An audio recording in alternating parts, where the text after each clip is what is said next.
कधीकधी देवाची परीक्षा भक्त घेत नाही, तर भक्ताच्या भावनेने देवच थांबतो.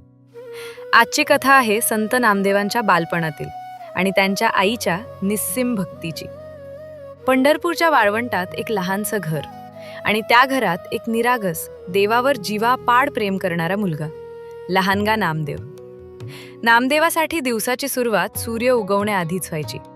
पहाटे उठायचं, डोळे चोळत उठून आईजवळ जायचं आणि गोड आवाजात विचारायचं, आई, आजची भाकर झाली का? आई हसून म्हणायची, हो रे बाळा, गरमागरम करते. आईच्या हातची गरम भाकर हातात घेताच नामदेवाच्या चेहऱ्यावर अजब समाधान यायचं. तो भाकर छातीशी धरायचा आणि मंदिराकडे धाव घ्यायचा.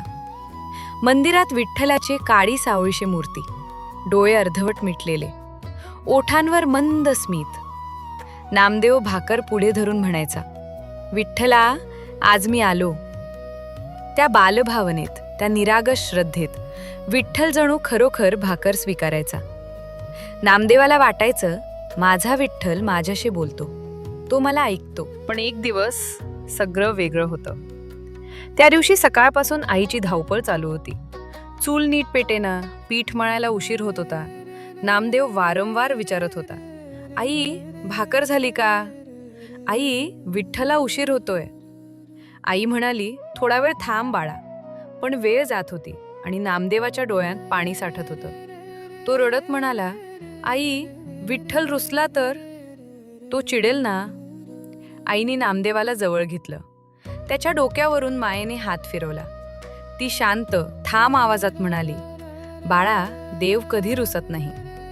तो वेळ पाहत नाही, तो भाव पाहतो. तू काळजी करू नकोस, तुझी भक्ती खरी आहे.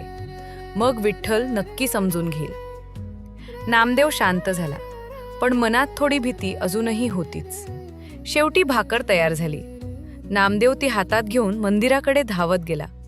पण आज मंदिरातलं दृश्य जरा वेगळंच होतं. विठ्ठलाची मूर्ती जणू थोडी गंभीर दिसत होती. फुलांची माळ विस्कटलेली, तेज जणू कमी झाल्यासारखं.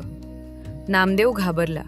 त्याचा आवाज थरथरला, विठ्ठला, तू रुसलास का? क्षणभर शांतता पसरली आणि मग विठ्ठल हसत म्हणाला, नाही रे नाम्या. नामदेवाला थोडा धीर आला. तो पुढे म्हणाला, माझी आई म्हणते, देव भक्तासाठी थांबतो. मग मला घाबरायचं कारण काय? तेव्हा विठ्ठलाने जे उत्तर दिलं ते केवळ नामदेवासाठी नव्हे, तर आजही लाखो भक्तांसाठी शिकवण आहे.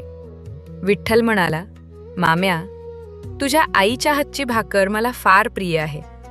ती भाकर उशिरा आली, पण तिच्या मनात कसलाही अहंकार नव्हता. तिच्या मनात फक्त भक्ती होती आणि माया होती. म्हणूनच तिच्या भावासाठी मीही थांबलो. क्षणात नामदेवाचे डोळे पाणावले. तो समजला, देवाला वेळ नको, देवाला दिखावा नको.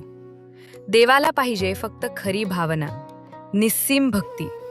आणि म्हणूनच आजही ही कथा आपल्याला सांगते, एक वेळेला देव पण थांबतो, जेव्हा भक्ती खरी असते.